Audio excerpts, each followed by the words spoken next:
Guys, कैसे हैं आप लोग। मैं रिक्की और हमारे YouTube चैनल निर्मला निर्वाण क्लासेस में आप सभी का स्वागत है। जैसा कि जानते हैं, प्राचीन भारत चल रहा था और इसके पहले कश्मीर का राजवंश चल रहा था, है ना। तो कश्मीर के राजवंश में उत्पल वंश हम लोग देख रहे थे और उत्पल वंश के बाद कारकोट वंश, लोहार वंश, कारकोट वंश, उत्पल वंश और लोहार वंश, ये तीनों वंश जो है कश्मीर के राजवंश में था। तो कारकोट भी देख लिए थे और उत्पल यहाँ है और लोहार भी देख लेंगे। तो आइए स्टार्ट करते हैं आज की वीडियो को। क्या है, उत्पल वंश के बाद कश्मीर पर लोहार वंश का शासन हुआ, है ना। लोहार वंश का शासन हुआ। देखिए, कारकोट, उत्पल और लोहार कश्मीर के राजवंश में तीन ही है ना। कारकोट, उत्पल और लोहार। तो कारकोट भी देख लिया हमने, उत्पल भी देख लिया और अब बारी है लोहार वंश की। तो आइए लोहार वंश को देखते हैं। तो क्या कह रहा है, उत्पल वंश के बाद कश्मीर पर लोहार वंश का शासन हुआ। किसका शासन हुआ? लोहार वंश का। ठीक है, आगे बढ़ते हैं। लोहार वंश का संस्थापक, जो लोहार वंश था, लोहार वंश का संस्थापक संग्राम राज था। लोहार वंश का संस्थापक कौन था? संग्राम राज। लोहार वंश के संस्थापक कौन थे? संग्राम राज थे। संग्राम राज के बाद अनंत, है ना, अनंत राजा हुआ। संग्राम राज के बाद कौन राजा बना? अनंत।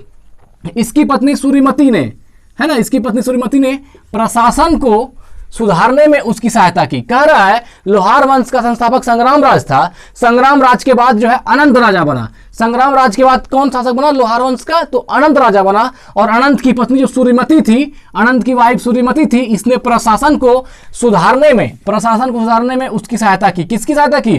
तो राजा अनंत की सहायता की। तो देखिए, इसमें अगर आपसे पूछा जाए लोहार वंश का, तो एक ट्रिक है।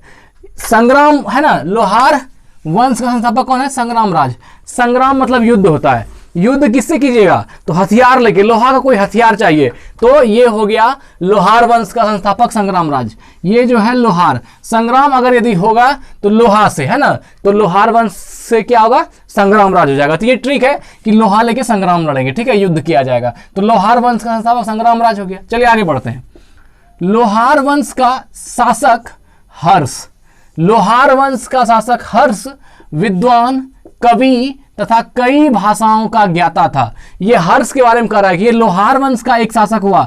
लोहार वंश का ही एक शासक है हर्ष, जो काफी विद्वान था, वह कवि भी था, विद्वान भी था, कवि भी था और कई भाषाओं का ज्ञाता भी था। ऐसा शासक बहुत कम होता है जो कवि भी हो, विद्वान भी हो और बहुत सारे भाषाओं का ज्ञाता भी हो। तो ये जो है हर्ष है और ये लोहार वंश का ही शासक था। आगे बढ़ते हैं। कल्हन हर्ष का आश्रित कवि था। कल्हन जिसने राजतरंगिणी लिखा है ना, कल्हन हर्ष का क्या था? आश्रित कवि था। मतलब कि हर्ष के दरबार में रहता था और हर्ष का जो हर्षचरित भी लिखा है। तो जैसे कल्हन वगैरह जो लिखी गई है, तो ये हर्ष का आश्रित कवि था। ये भी जानते हैं कल्हन को। और आगे देखते हैं। जय सिंह लोहार वंश का अंतिम शासक था।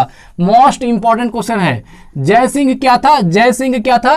कश्मीर का जो राजवंश था उसमें जो लोहार वंश है, तो उसका अंतिम शासक, है ना, जय सिंह। जो वो कौन है? जय सिंह लोहार वंश का अंतिम शासक था, जिसने 1128 ईस्वी से 1155 ईस्वी तक शासन किया। 1100 कब से कब तक? 1128 ईस्वी से 1155 ईस्वी तक शासन किया। और यह जय सिंह ही लोहार वंश का अंतिम शासक हुआ। जय सिंह ही लोहार वंश का क्या हुआ? अंतिम शासक हुआ। चलिए आगे देखते हैं। जय सिंह के शासन के साथ ही कल्हन की राजतरंगिणी का विवरण समाप्त हो जाता है। मतलब राजतरंगिणी से जो विवरण दिया गया है, वह जय सिंह के शासन के साथ ही जो कल्हन की राजतरंगिणी है, वहां का विवरण उस राजवंश को समाप्त कर देती है। मतलब क्या? जय सिंह के शासन के साथ ही, मतलब राजतरंगिणी में जय सिंह के शासन के बाद किसी भी शासक का उल्लेख नहीं है और विवरण वहीं पर स्टॉप हो जाता है। तो जय सिंह के शासन के साथ ही कल्हन तो राइटर है, कल्हन की राजतरंगिणी जो उन्होंने लिखा है, कल्हन की राजतरंगिणी का विवरण समाप्त हो जाता है। मतलब यही अंतिम शासक जय सिंह पर ही जाकर के वो विवरण समाप्त होता है। बात यह है कि हम लोग इतिहास में कोई भी चीज जानते हैं तो वो कहीं ना कहीं पीछे जो लिखा गया, किसी राइटर द्वारा जो किसी तथ्य को लिखा गया है, उसी से उठा करके हम अभी पढ़ते हैं। तो ये राजतरंगिणी से जो कुछ साक्ष्य मिला होगा, तो उसमें यहीं पर ला करके, ये जय सिंह के शासनकाल पर ला करके विवरण वहां पर समाप्त कर दिया। इसलिए हम लोगों को भी वहां तक ही नॉलेज रहा। चलिए आगे बढ़ते हैं। अब है कामरूप का वर्मन वंश, है ना। कामरूप का वर्मन वंश, ये चल रहा है कश्मीर का राजवंश। इसी में अब आगे आगे आया कामरूप का वर्मन वंश। कौन सा? कामरूप का वर्मन वंश। ये 2-3 पॉइंट ही है, आइए देखते हैं क्या है। 4वीं शताब्दी के मध्य कामरूप में वर्मन वंश का उदय हुआ। कह रहा है 4वीं शताब्दी के मध्य में, 4वीं शताब्दी के मध्य में कामरूप में वर्मन वंश का उदय हुआ। इस वंश की प्रतिष्ठा का संस्थापक पुष्यवर्मन था। इस वंश की प्रतिष्ठा का संस्थापक, इस वंश की प्रतिष्ठा का संस्थापक कौन था? पुष्यवर्मन था। किस वंश का? तो ये है वर्मन वंश का, ठीक है ना। तो 4वीं शताब्दी के मध्य कामरूप में वर्मन वंश का उदय हुआ और इस वंश की प्रतिष्ठा का संस्थापक पुष्यवर्मन था। आगे देखते हैं। इसकी राजधानी, किसकी राजधानी? वर्मन वंश की। इसकी राजधानी प्राग ज्योतिष नामक स्थान पर थी। प्राग ज्योतिष किसकी राजधानी है गाइस? तो ये है वर्मन वंश की, है ना। वर्मन वंश, इसकी प्रतिष्ठा संस्थापक पुष्यवर्मन है। तो प्राग ज्योतिष जो है ये वर्मन वंश का संस्थापक है। वर्मन वंश की राजधानी जो है प्राग ज्योतिष नामक स्थान पर थी। बहुत इंपॉर्टेंट क्वेश्चन है। आगे बढ़ते हैं। कालांतर में, काल के अंतर में मतलब समय के बीतने के साथ, कालांतर में कामरूप पाल साम्राज्य का एक अंग बन गया, है ना। समय के बाद, बहुत दिन के बाद जो है ये कालांतर में, है ना, कामरूप क्या हो गया? पाल साम्राज्य का एक अंग बन गया। किसका? कामरूप किसका अंग बन गया? पाल साम्राज्य का एक अंग बन गया। अब देखिए यहां पर चैप्टर संख्या 23 जो है वो एंड हो जाता है और चैप्टर संख्या 24 जो सबसे अंतिम चैप्टर है प्राचीन भारत का, और इसके बाद स्टार्ट होगा मध्यकालीन भारत। तो वो भी हम लोग देखेंगे। बड़ी खुशी होती है हमको कि हमने लिखते लिखते यहां तक ला दिया कि अब लास्ट स्टेज पर आ गया हूं मैं। मतलब ये 24 जो है राजपूत राजवंशों की उत्पत्ति, ये अंतिम चैप्टर है प्राचीन भारत की, और मध्यकालीन भारत 25 नंबर चैप्टर से स्टार्ट होगा। ठीक है, तो क्या है? राजपूत राजवंशों की उत्पत्ति, ये 24वां चैप्टर है। राजपूत राजवंश जैसे जैसे आए और उनका जैसे भी उनका शासन रहा, तो एक करके हम लोग राजपूत राजवंशों की उत्पत्ति, जब चैप्टर का ही नाम है तो इसमें हम लोग राजपूत राजवंश के बारे में ही पढ़ेंगे। राजपूताना का कौन कौन सा राजवंश रहा और कैसे कैसे, उसके बाद कौन हुआ, उसके बाद कौन हुआ, तो ये कालक्रम हम लोग ये राजपूत राजवंशों की उत्पत्ति में पढ़ने जा रहे हैं। तो सबसे पहले जिस राजपूत राजवंश की बात हो रही है ये गुर्जर प्रतिहार वंश है। तो गुर्जर प्रतिहार वंश जो है ये एक राजपूत वंश है, और राजपूत राजवंशों की उत्पत्ति में हम लोग सबसे पहले गुर्जर प्रतिहार वंश को पढ़ने जा रहे हैं। और यहां पर इतना सा पॉइंट में ही गुर्जर प्रतिहार वंश एंड हो गया है, और इसके बाद गढ़वाल का राठौर राजवंश जो है वो पढ़ेंगे। तो आइए इसको देख लेते हैं क्या है, गुर्जर प्रतिहार वंश को देख लेते हैं। पहला क्वेश्चन देखिए क्या है। मालवा का शासक नागभट्ट प्रथम गुर्जर प्रतिहार वंश का संस्थापक था।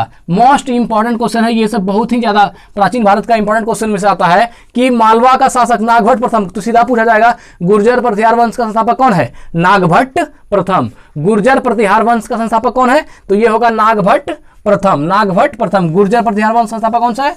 तो नागभट्ट प्रथम। और ये किस राजवंश में आता है? राजपूत राजवंश में आता है। आगे बढ़ते हैं।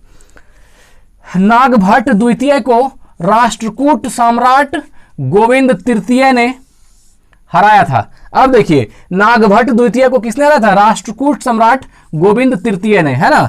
नागभट्ट द्वितीय को राष्ट्रकूट सम्राट गोविंद तृतीय ने हराया था। आगे बढ़ते हैं। प्रतिहार वंश का सर्वाधिक शक्तिशाली एवं प्रतापी राजा मिहिर भोज था। कौन था? मिहिर भोज था। ये जो प्रतिहार वंश है गुर्जर प्रतिहार वंश, तो इस गुर्जर प्रतिहार वंश जो राजपूत वंश है, एक राजपूत वंश है, तो इस वंश का सर्वाधिक शक्तिशाली प्रतापी राजा कौन रहा? तो ये रहा मिहिर भोज। कौन रहा? मिहिर भोज रहा। बहुत इंपॉर्टेंट क्वेश्चन है। आगे बढ़ते हैं। मिहिर भोज ने अपनी राजधानी कन्नौज में बनाई। मिहिर भोज ने अपनी राजधानी कहां बनाई? कन्नौज में बनाई थी। वह विष्णु भक्त था। कौन? मिहिर भोज विष्णु भक्त था। उसने विष्णु के सम्मान में, है ना, उसने भगवान विष्णु के सम्मान में आदि वराह की उपाधि ग्रहण की, आदि वराह की उपाधि धारण की। आप जानते हैं भगवान विष्णु का एक वराह अवतार भी था, तो हो सकता है उसी के नाम पर मिहिर भोज ने अपनी राजधानी कन्नौज में बनाई थी। वह विष्णु भक्त था। तो कहा जाएगा राजपूत राजवंश में, गुर्जर प्रतिहार वंश में कौन शासक था जो विष्णु भक्त था? तो कौन होगा? तो ये शासक कौन था? तो ये था मिहिर भोज। कौन थे? मिहिर भोज। मिहिर भोज ने अपनी राजधानी कन्नौज में बनाई। वह विष्णु भक्त था। उसने विष्णु के सम्मान में आदि वराह की उपाधि ग्रहण की। तो यह भी क्वेश्चन पूछा जाएगा। आदि वराह की उपाधि गुर्जर प्रतिहार वंश में किस राजपूत शासक ने धारण की? तो मिहिर भोज ने। आइए अब आगे बढ़ते हैं। राजशेखर, है ना, राजशेखर प्रतिहार शासक महेंद्रपाल के दरबार में रहते थे। ये जो राजशेखर है, राजशेखर प्रतिहार शासक, प्रतिहार वंश के शासक महेंद्रपाल है ना, प्रतिहार शासक महेंद्रपाल के दरबार में रहते थे। इस वंश का अंतिम शासक यशपाल था, है ना। ये जो राजशेखर प्रतिहार वंश के शासक महेंद्रपाल के दरबार में रहते थे, तो ये प्रतिहार वंश का अंतिम शासक कौन रहा? यशपाल था, अंतिम शासक यशपाल था। आगे बढ़ते हैं।